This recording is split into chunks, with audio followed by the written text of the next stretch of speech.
know if I don't want to do it. If he were to lock his leg in there, I'll grab it, hip through, and it'll actually pop his hip out of socket if it goes all the way. So if you're going against someone that understands this, try not to do that. So for me in top pressure, there's two different kinds of connections. There's what I refer to as a hard or stiff connection and a soft connection. What that means for me is in my side control, sometimes I'm stiff, I'm driving, I'm creating force, sometimes I'm super loose.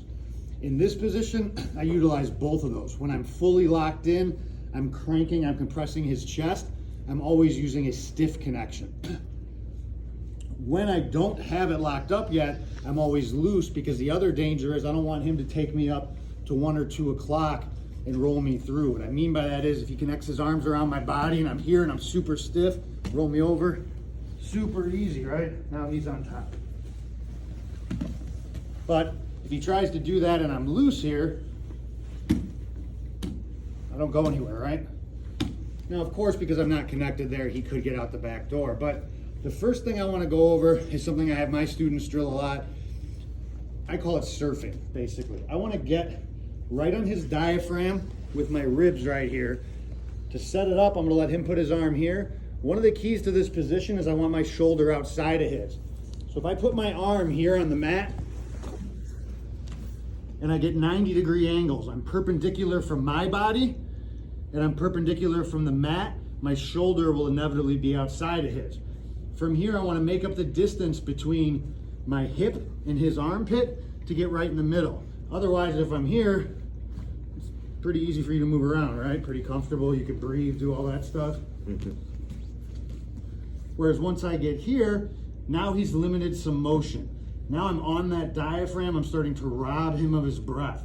So the first thing I want to do is just be able to get here, and I'm going to allow him to move around a little bit, and I'm going to move with him. Because of the connection I have of being on my toes and all of my weight on him, I can feel real time whenever he's going to move, and it allows me to counter that movement anytime. When we do side control like this, I don't really know what he's doing and he has no sense of urgency.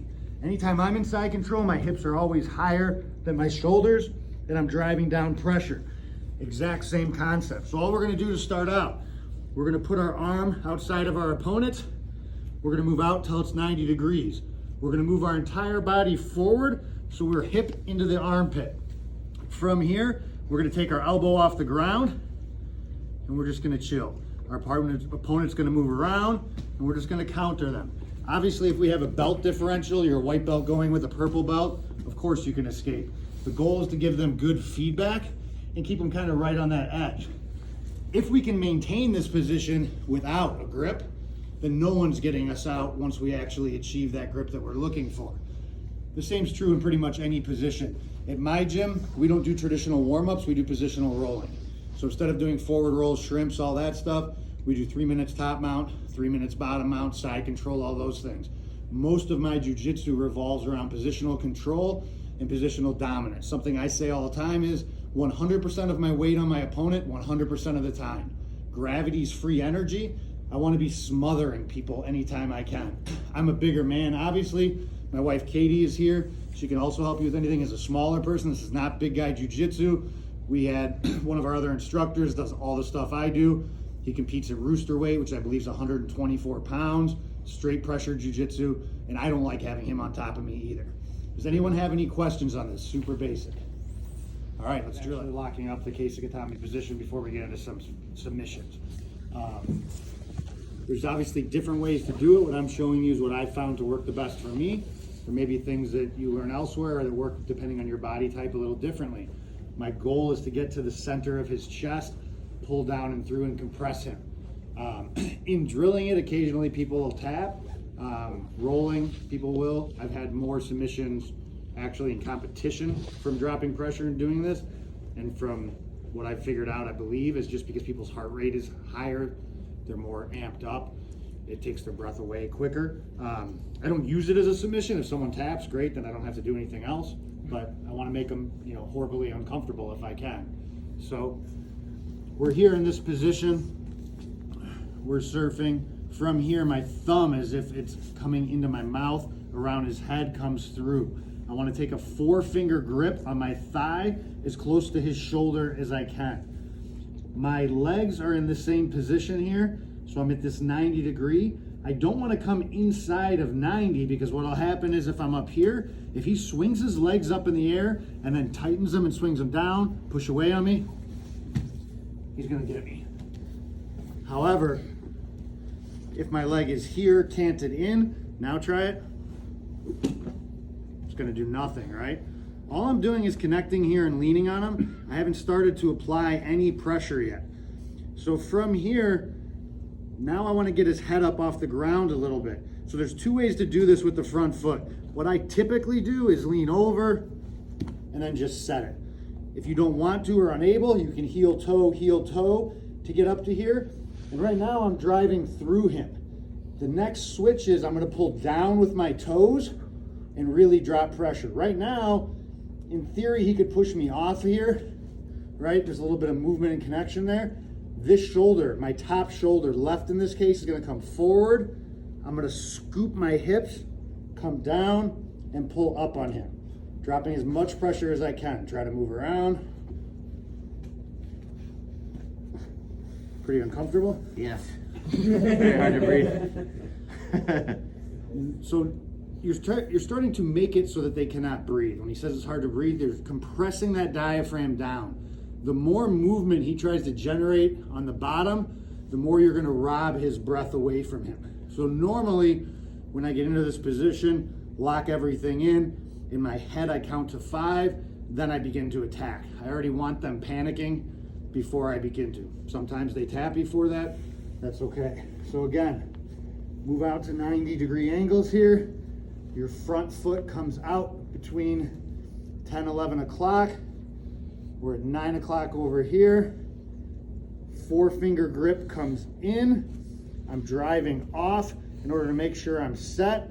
I want this shoulder perpendicular or back a little bit. If I get way back, he has the ability to swing that outside leg over me and take me into an arm lock.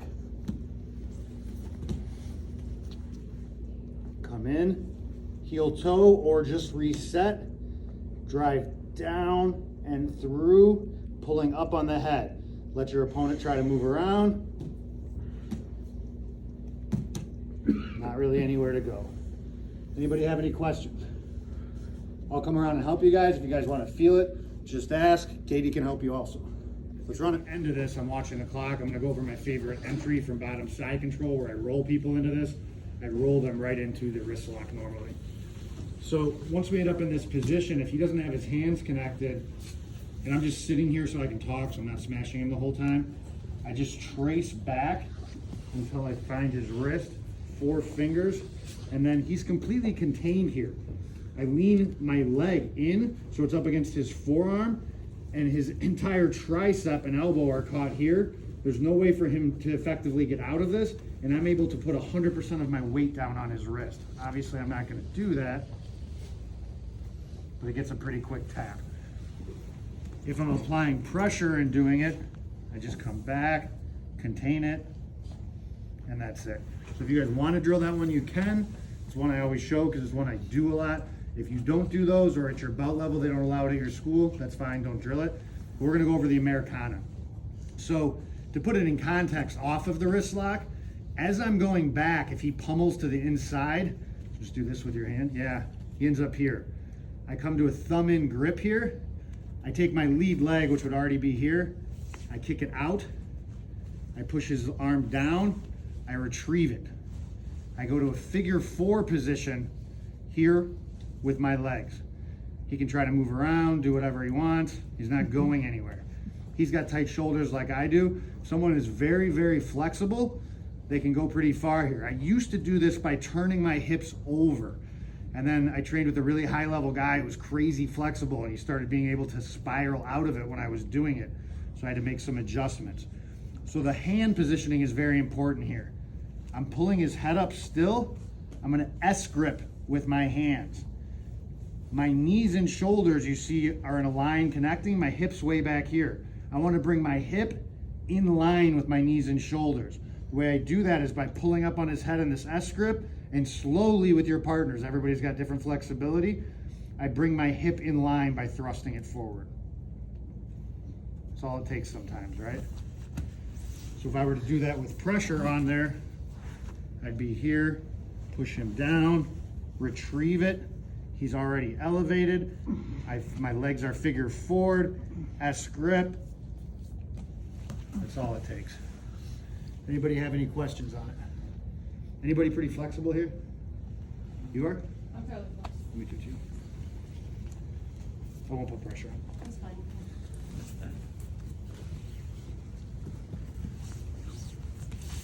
Kick out, come in, S grip, pull up on the head. You see, even with someone that's super flexible, you can go, and I was probably still had 6 more inches. I could flex forward. You can essentially turn someone's arm all the way the other way, which I don't think anybody's that flexible. Maybe Yeah, some. no, I would have for that. Any questions on the technique? All right, I'll help you, Katie can too. Let's run, have an hour. Just stop doing the new stuff and keep drilling the other stuff. Make sure you're tapping early to stuff. We were talking about, like, for me, with my shoulder, if someone sets this up on me, I'm tapping. They're not getting to a figure 4. I don't have the flexibility for that to happen. And that just is how it is. I try to not let anybody get this scarf on me because that's pretty bad too. So this kind of goes in order, right? The way that I like to teach the submissions. We'll see how far we get. So I go for the wrist lock. He pummels inside. Pummel inside here, yeah. I push him down. Boom, I come out. If as I'm doing that, he straightens his arm to get out of this, it would seem that that's a escape in some ways. Except there's 2 different ways I can arm lock him now. 3. So I'm going to show you all 3 at once in the interest of time. One is one that I don't actually use because I have almost no hip flexibility either. But from here, I can come right up over the top with my leg. Right? The second one, and the one that I use mostly, is I hold onto the leg, I plant my foot down, and now I'm just going to hip in. So that one's the one that I primarily use, because a lot of times as I'm going to shove this down, they know something bad's happening, they straighten their arm. Cool. I step over, flare my leg out, take up all that pressure, and then magic Mike. And we're good. We'll just go over those 2. I'll show the other one separate actually. So first one, he straightens his arm. If you have the hip mobility, that's about all I'm getting. And it's difficult to do slowly, so I don't like to do it because I'm always worried I'm going to hurt someone. So I usually opt in for this. I pull it back, take out all that slack, flare it open, hip forward, and we get a tap fast and easy. Any questions on those 2? All right, let's run the brand new white belts. Whichever way his thumb is pointing, I go the opposite way, his arm breaks, right? That's why we're holding on to this when we come in here, is so that he can't. Sometimes he does. So the other arm lock that's available is for me to take my arm out and just use my legs. So from here, I try to get my thigh, the inside of it, right at his elbow, and I come right here down to his wrist, and I'm biting in a little bit. From here, this leg comes up, this leg comes down. I'm able to get a really simple break. So if I'm applying pressure, what it looks like is this, and it's there. One of the other ones that I use a lot is I'll come here, just grab this wrist here. My arm goes basically limp and I lean my whole body away. And I'm able to wrist lock him there. I like to wrist lock people. It's fun, it's demeaning, big show of dominance. So we shove the arm down. I'm going, oh, nope, oh, nope, nope. We're able to get a break there, or lean in, get the wrist lock. All of those work. It's a very simple technique, just understanding the arm bar. I see his thumb is straight up. It's difficult for him to turn it down, though he can. And then we would just kimura him. Right? But for now, we'll go over the entries next because we're running out of time. But I'm biting my heel in a little bit. I'm lifting this knee up, and this one comes down. Any questions? Most of you probably that you want to get the underhook. If you're in bottom side control, you want to get up on your side. And it works well in most cases, except you're going to funnel yourself directly into scarf if somebody understands this. So if I'm here in side control, I lift my hand over, he goes to escape out the back door, I go right into the scarf position, right? So there's things he can do and train on the bottom to avoid having his inside arm vulnerable. It's still pretty easy to pluck.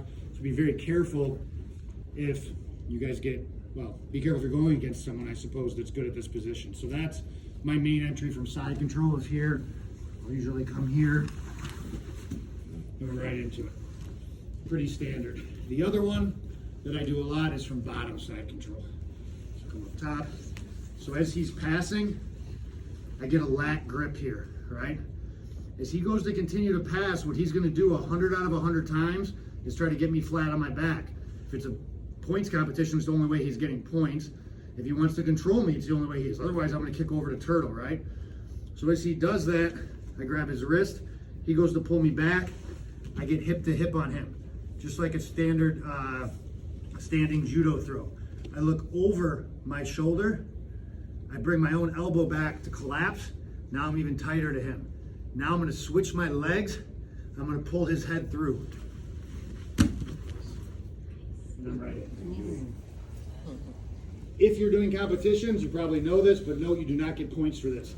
It's not a sweep because he's already passed over into side control. It's a reversal. Again. So I was talking about dilemmas with some of you guys. I always keep this hook here, right? So I'm gonna go for an inside hook sweep, reverse first, to bring him here. If he at all tries to pressure forward, he's getting scarfed. So I come here, he drives in, and we're right in. One last time on the entry. So he's in side control here. He's gonna try to flatten me out. And that's how I end up always in that wrist lock position, because I'm always grabbing there. Any questions? All right, we got through a ton of material today. This is probably 3 months worth what it would take me to get through normal classes going through. I wanted to show you guys some stuff and get through so you had some stuff to work on. Instagram, Facebook, any of those things, you can hit me up. I'll be happy to help you guys out. Katie as well. So let's get some drilling on this and then we'll roll.